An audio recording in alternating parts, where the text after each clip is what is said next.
Hey everybody, welcome to 312, the HRP podcast, and yet again another special crossover episode with the PFAS Pulse podcast because we have a huge announcement that has just come out. MCLs for PFAS have been finalized. Previously, we saw this as a proposed rule that the federal government has now finalized, and those numbers are now actionable. Joining us today to talk about what this is and what it means are Tom Darby, our environmental practice leader. Glad to be here today to talk about this new legislation, and been waiting for it for over a year now, so it's nice to actually see it get finalized and ready to dive into it. And Bryan Massa, regional office manager for our Massachusetts office, and two of our top PFAS experts. Bryan Massa, also happy to be here with you guys. Definitely excited to jump into this and talk about some PFAS issues. Bryan, could you lead us off by telling us what an MCL is for those who have not heard of this before? MCL is the maximum contaminant level, so that's a level that's regulated by EPA. It's a drinking water standard, and it's the maximum that a contaminant can be detected in a drinking water supply. It's an enforceable level. And Tom, what does it mean that these MCLs have gone from being proposed to now finalized? In short, it gives an enforceable level. So prior to this, there have been a lot of discussion on standards and what's going to be acceptable, what's not going to be acceptable. Different states have set their own levels. So this is now a federal level that's enforceable. And I think it's also when we talk about the MCL, if you're looking at what's been published with the press release or the fact sheet or whatever, there's actually two sets of numbers that get thrown around. There's the maximum contaminant level goal, the MCLG, and that is basically the level that says what level can you be exposed at with no health effects. So those levels, when you look at the table, those levels were set at 0 for PFOA and PFOS, meaning you shouldn't be exposed to any of it, versus the MCL like Bryan brought up, which is the 4 parts per trillion for PFOA and PFOS. And that's the maximum, the enforceable level of anything above that, you need to do something about it. So there's just a distinction there between the two levels. So we have a level now around this PFAS chemical, a group of chemicals for those out there who don't know, which are a health hazard to the general public, can lead to cancers, low birth weights, liver problems. And we now have a finalized actionable number for the amount of PFAS that can be in drinking water. And Bryan, how low is that number? So the lowest one, PFOA and PFAS, is 4 parts per trillion. And then the other 4 analytes are hazard index based, and they go to 10. So how would you kind of compare that generally to? Does that seem like it's a very robust standard, a very low one, a very low number? What would you, in your opinion, what would that be? I mean, these are low numbers. Parts per trillion are extremely low values. Part per trillion is equivalent to like a grain of sand in an Olympic-sized swimming pool. So these are super low numbers. They're levels now that can be reasonably detected by the laboratories. Right now, I think a typical reporting limit that the laboratory can achieve for pretty much all of the reported PFAS standards is about 2. So a number of 4 is a reasonable number for detection-wise, meaning that you can get laboratory results back to be confident if you're above 2, that the numbers are real numbers. So I guess for some people, the question would then be, if they're not familiar with, PFAS at all, so does this solve the PFAS problem? Is PFAS over now? No, I mean, I think we're just kind of getting into it. It's one of those things that, as time goes on, you'll find that maybe there's new analytes that are regulated. Right now there's 6, there's, 10, 15,000 PFAS analytes.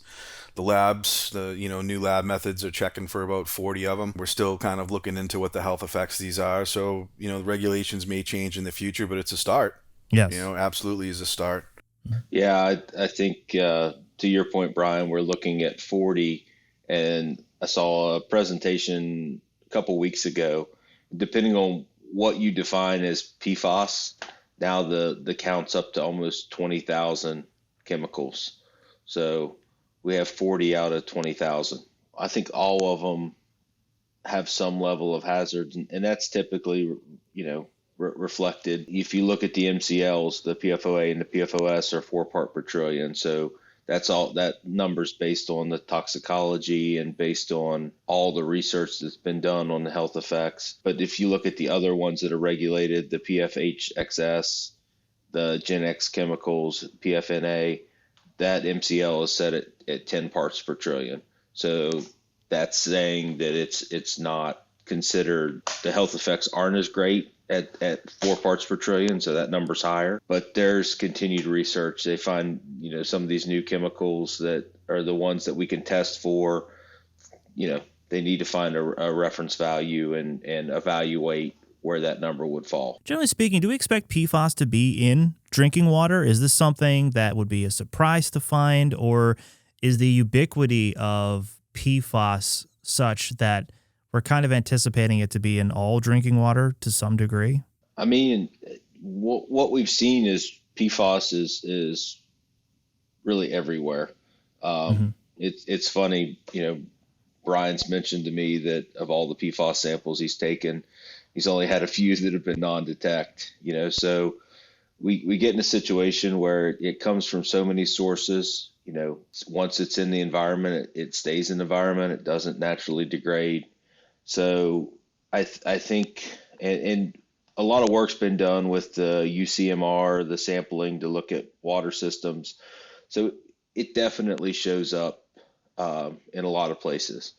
Not saying it's everywhere, because I know there are water systems, there are places where it's non-detect, but in general, it's widespread and really difficult to pinpoint, a source in most cases. So we know PFAS is dangerous. We know it's almost everywhere. We know it's likely to be in drinking water supplies, and the federal government has finalized the numbers for the maximum contaminant level of PFAS in drinking water. So generally speaking, what does this mean for people out there? What are going to be the impacts and consequences of this finalized number? So I know in Massachusetts, some of the first issues are going to be a change in regulatory values. So in Massachusetts, we've been using a number called the sum of 6. It's 6 PFAS analytes summed together to 20 parts per trillion. And that's what the drinking water providers have been reporting and treating to here. So now this new MCL is going to be a new limit for the drinking water providers to implement. So now they may have to change their treatment processes. They were treating for 20 before and looking for a certain group. And if they were meeting that, they may not be meeting it for the new MCL. So they're going to have to go through and reevaluate their systems. So I think that's kind of the first thing that's going to happen. And then on, the second part of that is the waste site cleanup aspect that I'm kind of involved with, where we have sites where we've been doing investigation and remediation, and we've been looking at the regulatory standard as being the sum of these 6 regulated analytes at 20 parts per trillion.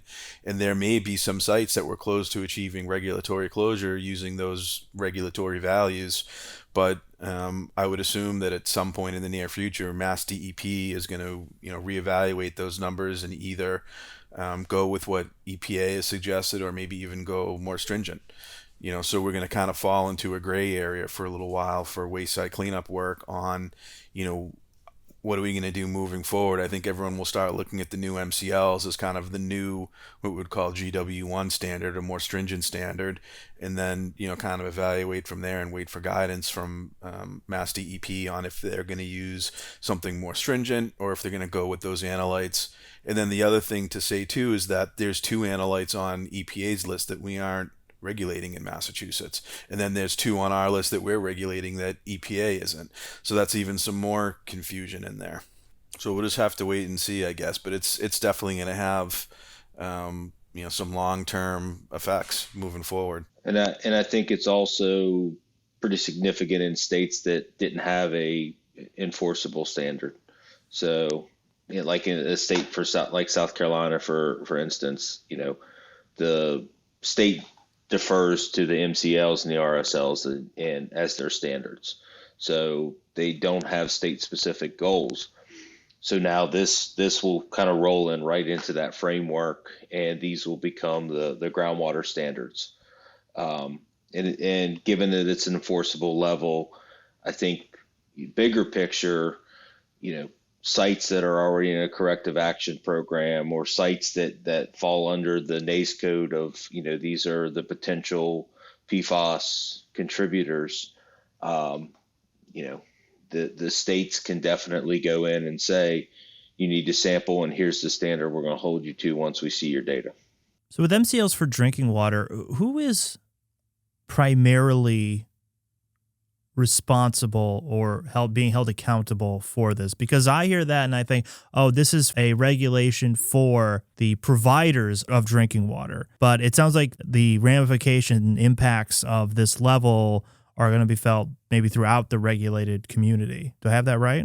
Yeah, I think that's exactly right.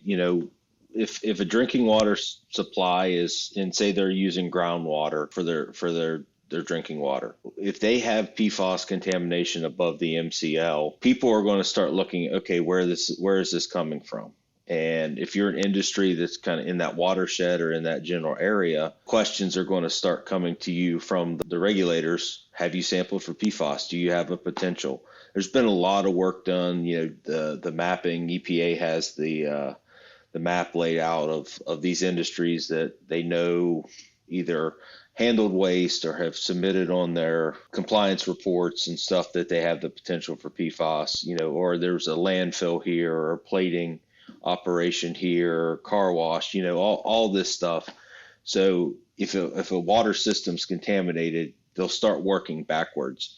They're not generating anything there with their operation. They're looking upstream and saying, who's sending us water that has PFAS in it? Mm. And I think the groundwater, in some cases is going to be the same way. In other cases, it just now gives them a blanket. If you're going out to do an investigation, that's something they're going to want to see. If you're putting in a well and doing a phase 2 or, an RI, it's going to be something that they're going to require because it now has an MCL. Are these MCLs something that will be regularly tested and investigated, or is this something that would come up through the course of some other kind of investigation? That is to say, how do people become aware of this? Who's looking at it and who's responsible for following up on it, right? Like, is this the federal government telling states, this is what you need to be testing for, and you are now responsible for making sure that your drinking water is this standard? Or would the federal government, the APA, test and then locate the source of that and enforce it through their side of things? What is the kind of the enforcement framework for this? Well, that's actually part of what was released on the rule. There's a whole implementation section, and this is geared towards water systems to make sure people aren't drinking water that has PFAS above the MCL. So the rule requires initial testing to see where you're at with the PFAS concentrations. And then if you're above the MCLs, you need to implement solutions to reduce the PFAS to below MCL levels and inform the public of the levels measured. So, it's sampling, and then the notification, and then the corrective action, and they lay out timelines. So it's 3 years from rule promulgation that initial monitoring must be complete, and then 3 years after that, the regular monitoring and compliance, the public notification, and then within 5 years, so by 2029, compliance with all MCLs and public notification for all MCL violations.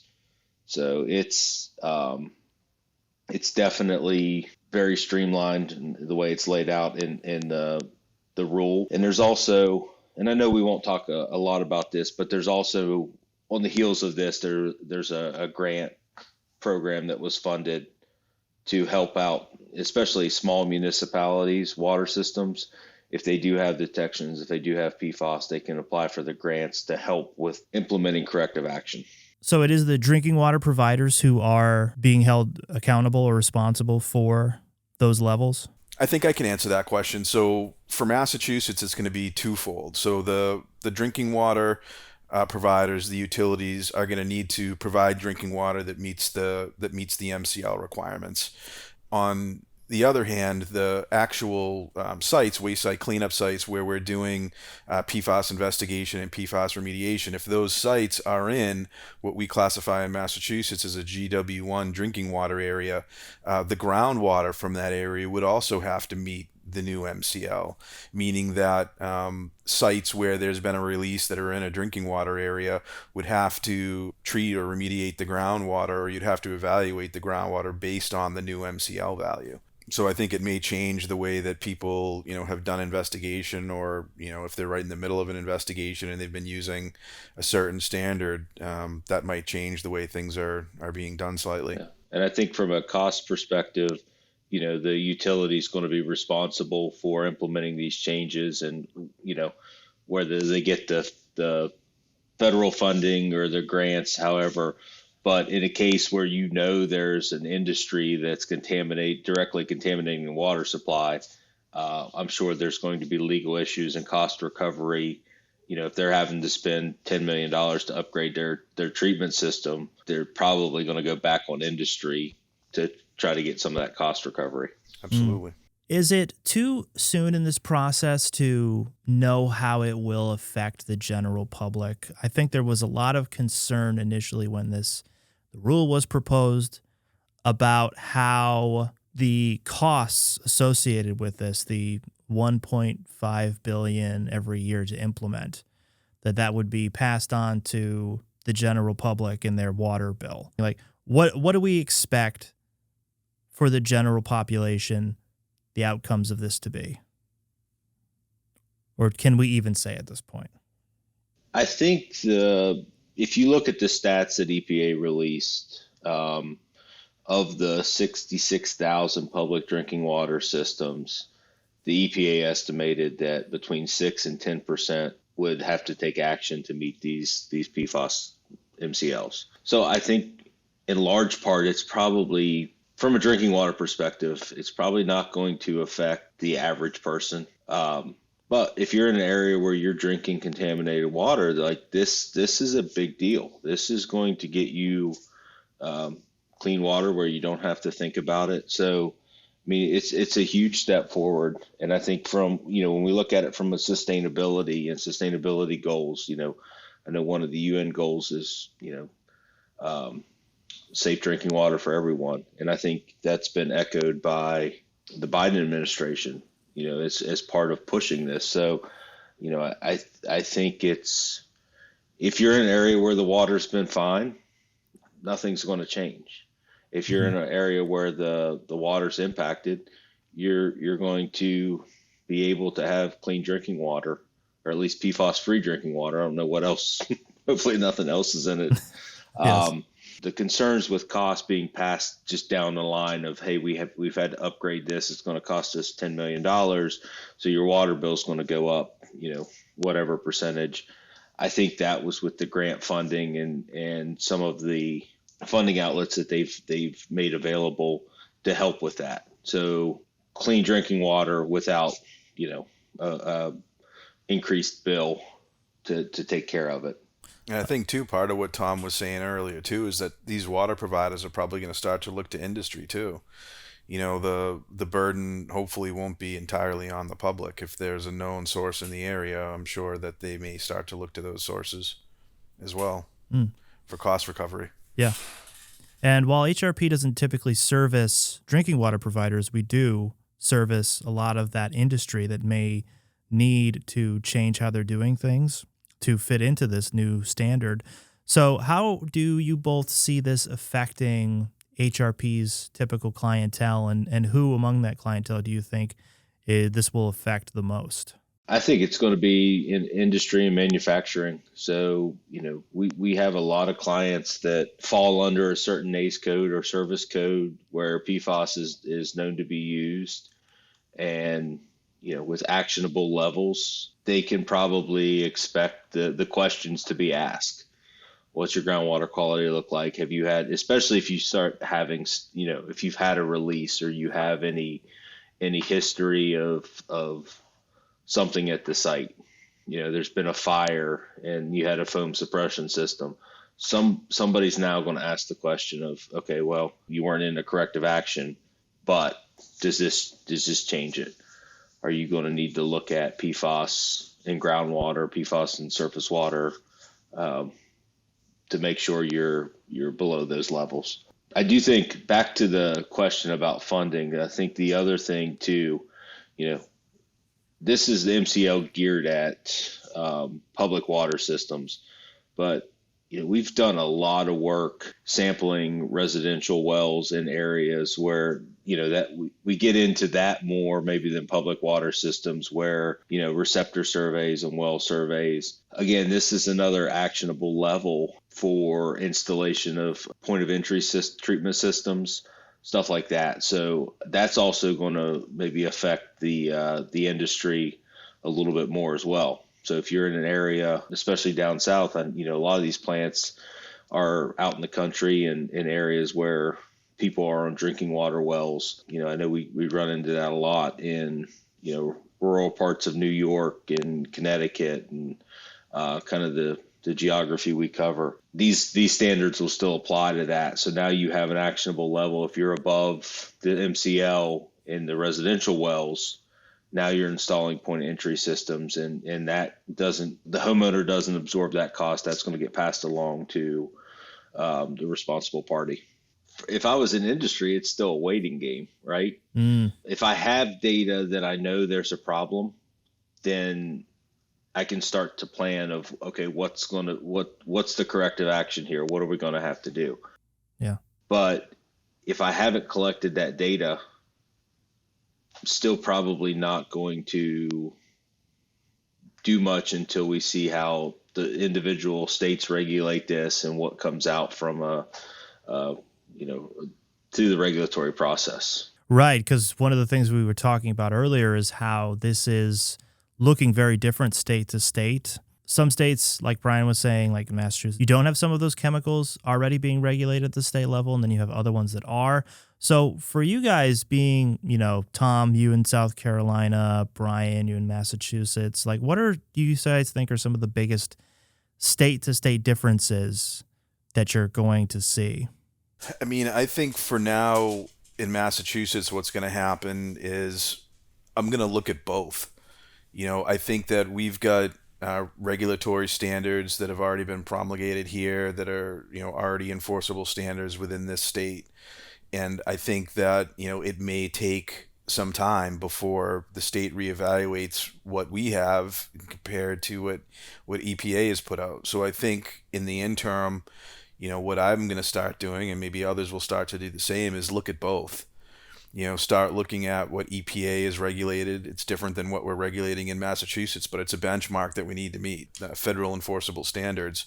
So I think that in the interim, until there's been a final decision, I'm going to look at both and then kind of go from there. If I'm getting close to achieving regulatory closure at a site, I think there's going to need to be some discussion to see what way are we going. Is EPA going to be the new standard, or is it going to be something that's going to be even lower?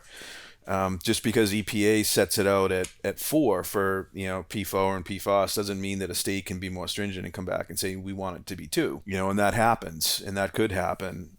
So that's something to kind of keep in mind as well, is that some states may choose to go stricter, or they may keep what EPA has put out there. In the interim, the smart play is going to be to look at both, and then kind of move from there. Have discussions with your regulators. If you're below your state action level and you're approaching or at EPA's level, then maybe it's a discussion to see, is your state looking to become more stringent, or where are you going to be at? Because I can look at this as being an opener too for sites that have already achieved regulatory closure, based on a standard that wasn't the EPA number. So I think it's kind of one of those things that's going to be a work in progress, and we're just going to need to see kind of how things shake out. But for now, I think that I'm gonna be looking at both. We were talking about how low that number, that 4 part per trillion number is. That 2 is background or the limit of the testing ability, right? 2 is what we call the laboratory's reporting limit. The labs can see much better than that. That's the laboratory's method detection limit, but the reporting limit is the number that they can report with a higher confidence that they can actually see to that number.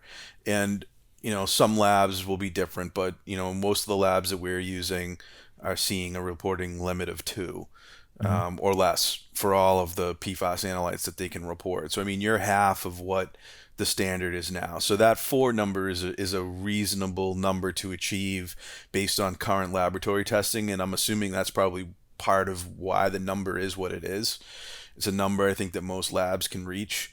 You start going lower than that. Like if they went less than 2, like I know that, there's no good number for P4 and PFAS, but when you start getting less than 2, the numbers are estimated values and there's lower certainty in those numbers. So the numbers that EPA have chosen are, values that the laboratories can reasonably see at this time. So then when we think about the possibility of states having a stricter regulation, is it something like just going to cut the number in half and that's the standard, maybe regardless of the reasonability or feasibility of that? Or would we see stricter state regulations being expressed in different ways, like say, same kind of standard, but a larger list of chemicals? How do we, if we were to speculate on how we think that stricter state regulations might come to be, what would we think they would be? I have seen a couple states I work in that have state-specific standards that oddly seem to be half of the MCL. I think been so much uncertainty around the PFAS and so many questions on work that's been done, the toxicology, the reference dose values, and I'm going to get out on our skis talking about that stuff because I'm definitely not as knowledgeable about that. But there's been so much back and forth, and it's an emerging contaminant, and all this is new. I honestly think now that there's a federal standard, I think the states that were proactive and already had something in place will try to find a way to blend the MCLs with what they currently have. The states that didn't have one are going to be like, great, we don't have to go through our legislation process to set a standard, and they're going to adopt it. I think if they wanted to go lower, I don't know that that's really feasible, like Bryan mentioned about kind of where we're at with lab methods and that part of it. So I think largely it's going to be adopted. I do think where you're going to see, now that we have this initial list of 6, I think if a state wants to be more proactive, they're going to start adding in some of these other ones and setting interim standards now on the next group of 6. And I know there's already a list out there from EPA of kind of what's coming next after this initial list. So I would think that we're going to start to see some new compounds pop up and potentially be regulated. You feeling the same thing, Bryan? Absolutely. Yeah, I mean, I think that I've seen some states that have a detection over the laboratory reporting limit as that being a regulatory standard for things that aren't regulated. Like what we were saying earlier, EPA is regulating 6, Mass regulates 6, our laboratories are reporting 40 or so. So it's kind of like at some point, someone's going to start looking at these other analytes and either grouping them together for risk purposes and saying that, these other regulated compounds are, consistent with the risk of, let's say, PFNA, and then, these other levels get an adopted value of 10. Or are they consistent with, the risk of P4 and PFAS and they get a lower value of 4? But I think as the science gets there and moves forward, it'll move forward. I mean, just think back, the interim numbers that EPA put out, the 70 was P4 and PFAS, and now we've dropped to 4. And that wasn't that long ago. So it could be that, in a couple of years it changes again, or that these numbers that they've chosen are based on, what the laboratories can, reliably test on. And you might find some of these other analytes start popping in at similar values. Just kind of have to wait and see. It's always been interesting to me. People talk during COVID, kind of like the first year of, it was kind of like real-time science where you would see a report published and it changed something on the vaccine or something on the understanding of COVID. But I think we're seeing kind of the same thing with PFAS, where they finish a toxicology study and they publish it, and we look at it and say, oh, okay, well, now we have to worry about this compound. And then it gets on the radar. So I think we can kind of speculate on where we're going, but once the next round of evaluation gets done on some of these other compounds, I think there could be something unexpected come up. I've said a few times that we look at PFOA and PFOS as the lowest standards that we have, but with potentially 20,000 compounds, and what we can analyze for, to think we maybe got the most toxic ones off the bat, there could be something out there that's truly needs to be zero. And if it's detected, it's a problem, but we don't know. For you, what is your biggest takeaway, most important point from this announcement or from this finalization? I think for a lot of our clients, it actually gives them something to work with. I think a lot of people have kind of been waiting for EPA to put these numbers out maybe for years, because it affects all sorts of different things.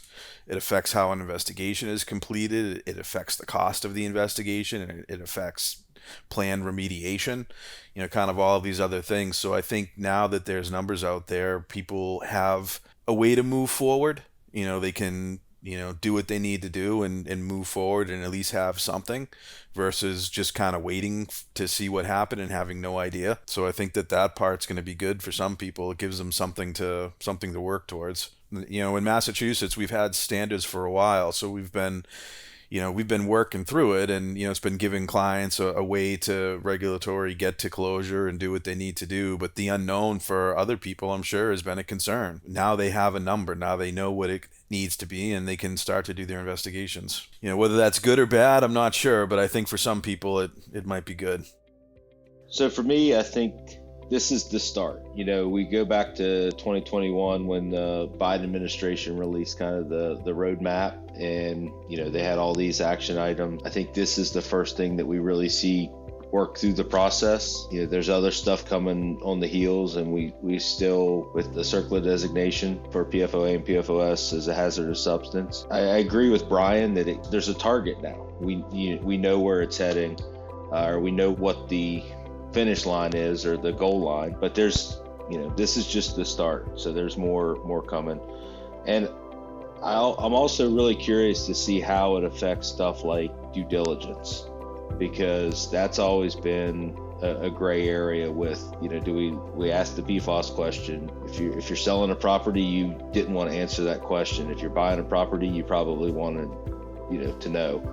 And now that there's a standard out there, at least an actionable drinking water level, how does that translate up into the due diligence space? All right, great. Well, guys, thank you so much for joining us today. Folks, make sure to stay tuned to this feed, as well as the PFAS Pulse podcast and the subscription service, the PFAS Pulse, which you can find on hrpassociates.com/PFAS, that will keep you up to date on all the relevant and most important information as it comes out pertaining to PFAS. We will stay with us and keep you informed, but until next time, stay safe, everybody. Guys, thanks again. Thank you. Thanks. Hey, everybody, welcome to the Play Hard section of the 312 podcast. We just came off our Work Hard section that featured Bryan Massa and Tom Darby talking about the big announcement from EPA regarding the finalization of MCLs for PFAS in drinking water. So if you have no idea what I just said, make sure to listen to that portion of it. I know you're rushing to see us in the Play Hard section, but don't miss out on that because it's very important information. But right now we are here with Ambrielle Johnson and Spencer Walker. Can you guys introduce yourselves to the podcast? What do you do here? And what's kind of your history with HRP? Yeah, I guess I'll go first. Yes. So I actually worked at HRP as an intern about 4 years ago.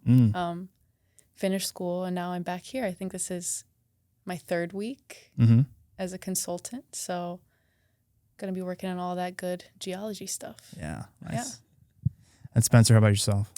Yeah, I'm Spencer Walker. I started with HRP almost 2 years ago as a project consultant in the geology field as well. So just been, sampling soil, groundwater, doing all that kind of fun stuff. Sampling that soil.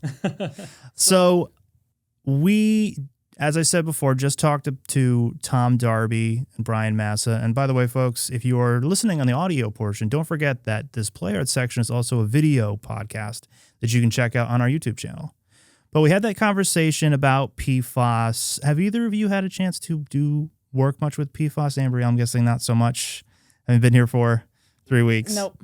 Not yet. Yeah. But Spencer, how about yourself?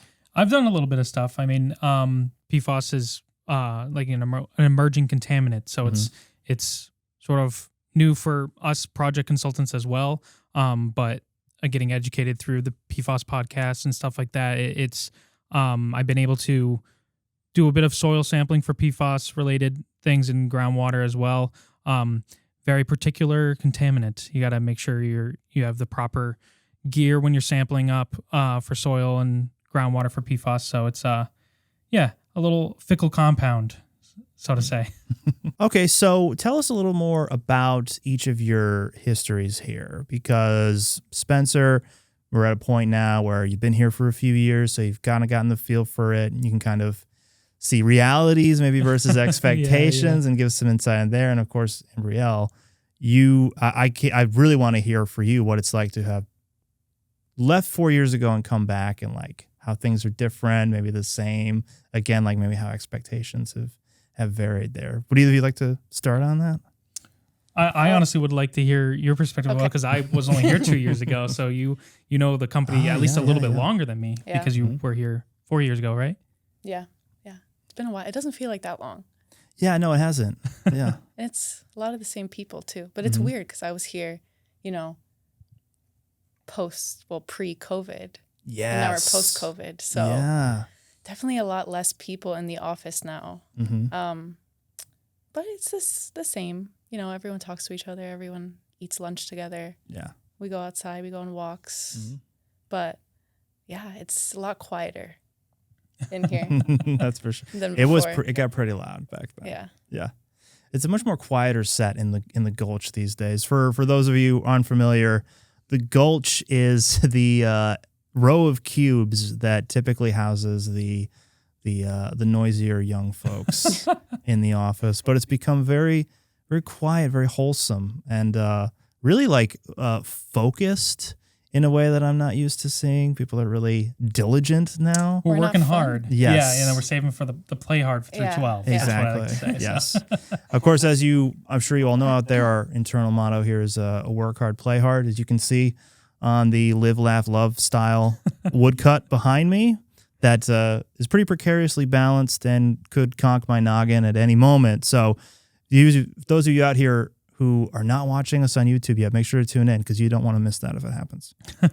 Okay, so Spencer, what has it been like for you so far? Like, it's been a journey so far. I mean, I worked like various jobs in high school and college, like most people do, working at, worked at Chipotle, worked at all these like fast food places, but HRP was my first real job, and it's far exceeded my expectations for a first job. I honestly feel very lucky that I've been working at a place that prioritizes both, the experience that I'm getting as an introductory to environmental science, but also, the play art sections, the sausage party we had a few weeks ago. Tell us a little bit about that, in case that's people's first time hearing about that. Yeah. So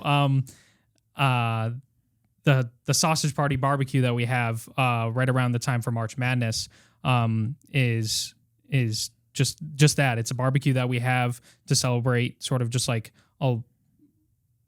I would say it's the Farmington office's like biggest event of the year for like employee engagement and just like getting together. And I heard this year that there was a lot of, or at least I saw there was a lot of HRP alumni and faces that I haven't seen around the office. Yeah. So it was good to catch up with all those people and just meeting some new people as well. So yeah, it was a really cool mix of like Spencer said, alumni, people who, left the company many years ago, but came back and like we're really having a great time. Yeah, I missed it, unfortunately. I know, but like it's a great tradition, so it will be here for you. My manager got a lot of slack for not inviting me. That's right. Yes, I remember that. Pre-starting. Yeah. Mm-hmm.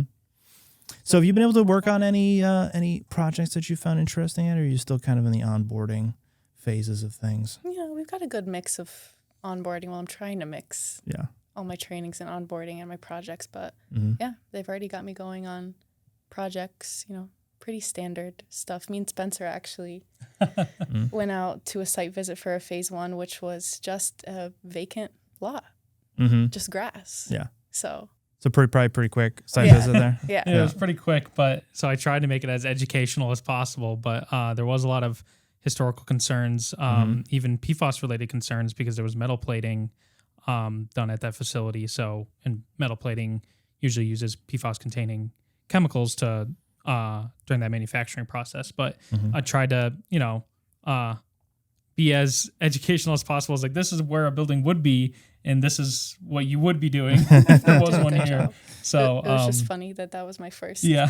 Yeah, a little on-site charades there. So, and just imagine that there was something here to talk about. Yeah, actually there was like, as we were walking through the vacant lot, someone next door started letting out their dogs. And there was one dog that kind of just like stayed with the owner, but another one, very friendly, short, stout, like golden retriever, just wanted to hang out with us. Yeah, he was following us the entire time. So this sounds like a great. So I would just get to go for a walk with dogs. Exactly. Are you a dog person?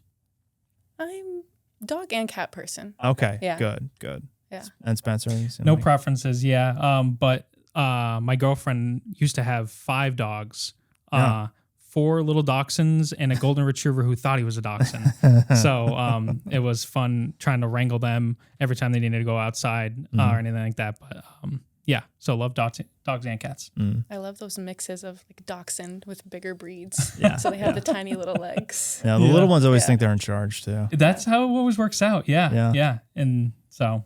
But it is interesting because I, as an intern, I just worked on pieces of the reports that we do, and now I'm doing the whole thing. Yeah. Kind of getting the full picture. How are you feeling about that so far?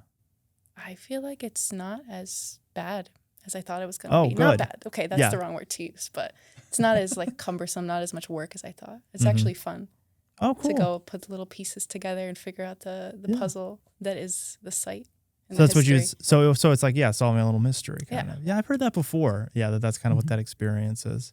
Same thing for you, Spencer? Do you feel like the same way about putting those reports together? Yeah. I mean, because we've been working on phase 1s, that's kind of what the season seems to be right now, at least for as the month we've been recording here is like everyone in the Gulch is working on a phase 1, and everyone's got sort of their own historical puzzle that they have to sort of do detective work to determine what happened at this site and what could the potential contaminants of concern be if we were to move on to phase 2, phase 3 work. But I mean, not to inflate your ego here, Amriel, but you started working here like 3 weeks ago, and you already been working on, I think, 3 or 4 other projects. So it's definitely been the at least the busiest I've seen for one of our new hires, and it's just mad respect. Mad respect. You're doing a great job. Thank you. Well, you've been a great mentor. Thanks. I try. Yeah. So glad we could make this happen for you folks. So Spencer, what was the most interesting or weird site visit or experience you've had? I think usually the larger sort of industrial manufacturing sites have, there's a lot of moving pieces going on at those properties. So those tend to be the most interesting. Had one that HRP is currently working on in Long Island, just had a lot of different large manufacturing presses and just sheer machinery that is like 30 feet tall, 50 feet wide, that you don't really see a lot anymore. The stuff that was built in the 1950s that you don't sort of see in your backyard anymore. So definitely that is some of the craziest, I guess, just like size sort of projects that I've worked on. Yeah. Yeah. So I'm excited to get out on that project as well. yeah, it should be fun. I mean, we're going to be doing sonic drilling there, which I mean is one of the larger drill rigs that HRP subcontracts and stuff like that. So definitely a big learning experience. Yeah, I don't think I did sonic drilling as an intern. Doesn't come up as that often. It's a pretty specialized thing. Yeah. But it's definitely cool. I got to video some of that happening in New Rochelle site that we worked on. So the video's on our YouTube channel if you want to check that out. Well, Embrielle, Spencer, thank you so much for joining me today. Thank you. Yeah, thanks for having us. Everybody out there, thanks for watching. Make sure to like and subscribe if you are on YouTube. And if you are still listening to us on the audio portion of the podcast, rate us 5 stars on there. Thank you so much for joining us, everybody. We'll see you later. Bye. Bye. Bye.